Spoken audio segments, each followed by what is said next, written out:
అందరికీ నమస్కారం. మెగాస్టార్ చిరంజీవి గారు నటించిన 'మనశంకర వరప్రసాద్' భారీ విజయాన్ని అయితే సొంతం చేసుకుంది. అయితే ఇప్పుడు కలెక్షన్ లో తప్పు అన్నట్లు కూడా ట్రోల్ చేయడం జరుగుతుంది. ఇష్యూ మీద ఒకసారి డిస్కస్ చేసే ప్రయత్నం చేద్దాం. ప్రస్తుతం మనతోటి ప్రొడ్యూసర్ నటికుమార్ గారు ఉన్నారు. వెల్కమ్ చెప్దాం. Hello sir. సార్ ఇప్పుడు ఈ మూవీకి వచ్చిన కలెక్షన్స్ అంటే తప్పు అన్నట్లు కూడా ట్రోల్స్ చేస్తున్నారు. ఏంటి సార్?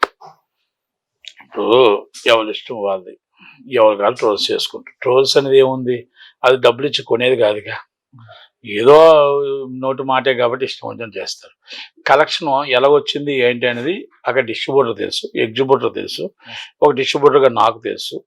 ఆ సినిమా కోసం ఎంత కలెక్షన్ వచ్చింది ఏంటి అనేది అబద్ధాలు చెప్పుకునే పరిస్థితుల్లో చిరంజీవి గారు కానీ, సినిమా ప్రొడక్షన్ ఆఫీస్ కానీ, డిస్ట్రిబ్యూటర్లు కానీ లేరు. ఒకటి అంత అవసరం కూడా లేదు.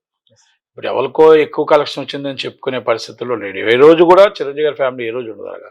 ఎందుకంటే అందరూ ఉండాలి, అందరిలో మనం ఉండాలి అనుకునే కోరుకుంటారు. 10 మంది ఉంటే 10 మంది బాగుండాలి, 10 మందిలో నేను ఉండాలనుకునే వ్యక్తి చిరంజీవి గారు తప్ప. ఇలాగా ట్రోల్స్ చేసి ఇప్పుడు ఎక్స్ట్రా కావాలి, నాకు ఇది కావాలని అడిగి ఈ రోజే కాదు, ఆయన 40 సంవత్సరాల నుంచి కూడా ఏ రోజు కూడా నాకు ఇది కావాలి, ఇది చెయ్యండి అని అడిగే తత్వం ఆయనకి లేదు, ఆ కుటుంబానికి లేదు. ఒకటి ఎవరో చెప్తూ ఇప్పుడు పనికి మనలో తెలిసిన కొంతమంది మాట్లాడుతూ ఉంటారు, దానికోసం మనం మాట్లాడకూడదు. సినిమా అనేది ఇంక్లూడింగ్ జిఎస్టీ అయితే 500 crores వస్తుంది, ఇంక్లూడింగ్ జిఎస్టీ. ఇప్పుడు నాకు తెలిసి సండేకి 400 crores వస్తుంది, ఎక్స్ జిఎస్టీ. జిఎస్టీ కలిపితే 500 చేస్తుంది. అది ఇది నేను చెప్పిన మాట కాదు, ఇది కలెక్షన్ చెప్తుంది, ఇది నేను అబద్ధం చెప్పట్లేదు. అది ఓకేనా. 500 crores కి సినిమాకి వెళ్తుంది. ఇది ఒరిజినల్ కలెక్షన్స్. డూప్లికేట్ కలెక్షన్స్ చాలా మంది డూప్లికేట్ వేసుకొని డూప్లికేట్ ఫిగర్లు వేసుకుంటారు. ఆ డూప్లికేట్ ఫిగర్స్ చిరంజీవి ఫ్యామిలీకి ఇష్టం ఉండదు. సార్ ఇప్పుడు అంటే కావాలని చిరంజీవి గారి మీద కోపంతో ఇదంతా ఎవరైనా చేస్తున్నారు అనుకోవచ్చా? అంటే కలెక్షన్ ఆయన అందరూ వాడు, అందరూ బాగుండాలని చూసేవాడు, 10 మంది కోసం బతికేవాడు, 10 మందికి మంచి చేసేవాడు. ఆయనకి శత్రువులు ఎవరు ఉంటారండి? ఎవరో కిట్రనులు ఎవరైనా ఉంటే వారి కర్మని ఆడిపోతాడు తప్ప ఆయనకి ఎవరో శత్రువులు ఉంటారు. ఆయన అజాత శత్రువు. ఎవరికి శత్రువు అని చెప్పండి? ఎవరితోనో మాట్లాడతాడా? ఎవరికైనా అంటాడా? బాగుండాలి అని కోరుకుంటాడు, మీరు కూడా బాగుండాలని కోరుకుంటాడు, ఆయన బాగుండాలని కోరుకుంటాడు, నేను బాగుండాలని కోరుకుంటాడు. కోరుకునే వ్యక్తికి శత్రువు ఎవరు ఉంటారు? అందుకే అనేసి అజాత శత్రువు అంటే శత్రువే లేనోళ్ళు ఆయన. అలాంటప్పుడు ఆయన కోసం ఎవరైనా అనుకుంటే మనకి ఎందుకు, లైట్ గా తీసుకుంటాం. సార్ ఈ కలెక్షన్ల పరంగా చూసుకుంటే మెగాస్టార్ చిరంజీవి గారి కెరీర్ లోనే ఇది బెస్ట్ మూవీగా చెప్పడం జరుగుతుంది. ఏం చెప్తారు? మెగాస్టార్ చిరంజీవి గారి దాంట్లో best movie, best blockbuster, best collections. ఇంకా దాంట్లో మళ్ళీ ఈ రికార్డుని మళ్ళీ బద్దలగొట్టడానికి మళ్ళీ ఆయన ఇంకో సినిమా తీసుకురావాలి తప్ప ఈ రికార్డుని ఇంకెవరు బద్దలగొట్టలేరు. కొన్ని సినిమాలు కొన్ని రికార్డులు అయిపోయి, రికార్డులన్నీ ఎగిరిపోయి. అంటే ఇప్పుడు ఆయన వయసు అయిపోయింది అన్నారు. ఆ వయసులో కూడా ఆయన రికార్డ్స్ అంటే ఏంటో చూపించాడు. ఎప్పుడు రికార్డ్స్ కోసం ఆయన యాక్ట్ చేయలేదు. రికార్డ్స్ అనేది ఆయనకి ఎత్తుక్కుంటూ వచ్చాయి. ఏ రోజు రికార్డ్స్ కోసం ఆయన యాక్ట్ చేయలే. నాకు ఈ రికార్డు కావాలి అని చెప్పలే, నాకు ఈ రికార్డు రావాలి అని చెప్పలే, ఆయన్ని ఎత్తుక్కుంటూ రికార్డ్స్ వచ్చాయి చిరంజీవి గారిని. అందుకే చిరంజీవి గారికి రికార్డ్స్ అనేది కొత్త కాదు, అది 45-50 సంవత్సరాల నుంచి వస్తూనే ఉన్న రికార్డ్స్. కనుక రికార్డ్స్ కోసం సినిమా చేయడు, ప్రజల కోసం సినిమా చేస్తాడు, అభిమానుల కోసం సినిమా చేస్తాడు, కొత్త వెరైటీ కోసం సినిమా చేస్తాడు, అభిమానులను మెప్పించడం కోసం అన్ని చూస్తాడు. సార్ ఇప్పుడు కలెక్షన్లు కూడా ఇప్పటికీ కూడా బాక్స్ ఆఫీస్ దగ్గర అదే విధంగా రన్ అవుతున్నట్టు కూడా తెలుస్తుంది. అసలు మామూలుగా లేవు, బీభత్సంగా లేవు కలెక్షన్స్, బీభత్సంగా ఉన్నాయి. అంటే ఎలాగున్నాయంటే ఊహకు కూడా అంతట్లా.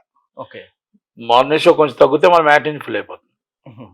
ఎప్పుడు ఎండ్ అవుతుంది ఇది అనేది చెప్పలేము. అందుకే చిరంజీవి గారి ఫ్యామిలీ సినిమాలు ఎప్పుడు ఎండ్ అవుతే ఉండవు, స్టార్ట్ అయితే ఎండ్ అవ్వవు. అది ఎండ్ ఎప్పుడవుతుందో తెలియదు. ఎందుకంటే మీరు నమ్ముతారా, కొన్ని ఊళ్ళో రికార్డులు బదలగొట్టింది.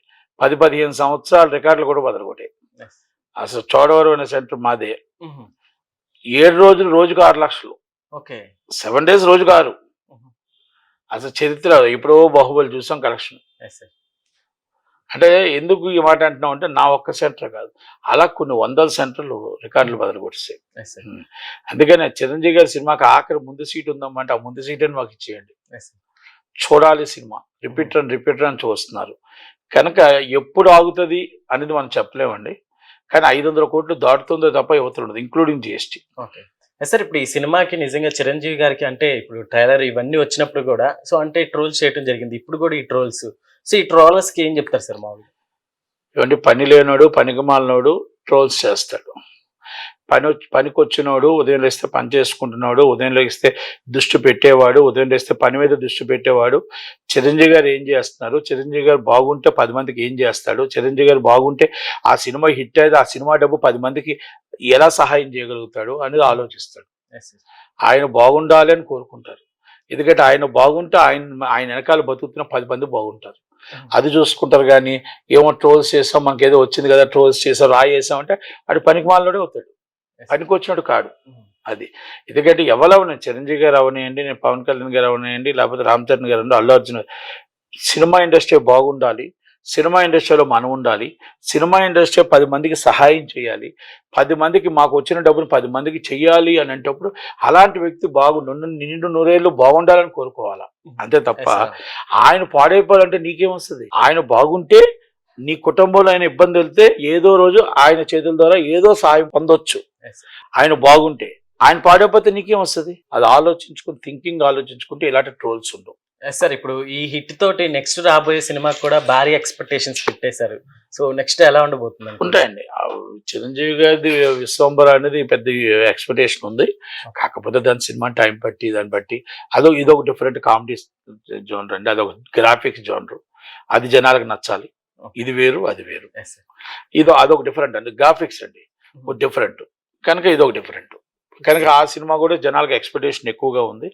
ఆ ఎక్స్పెక్టేషన్ అంతగా ఉండకూడదు. ఎందుకంటే ఈ సినిమా అనేది కామెడీ జోనర్, ఆ సినిమా అనేది ఇంకో జోనర్. అది చాలా భారీ ఎక్స్పెక్టేషన్ ఉంది. ఇది ఎక్స్పెక్టేషన్ తో వచ్చింది. కానీ ఆ సినిమా కూడా బాగుండాలని కోరుకుందాం. Okay sir, thank you.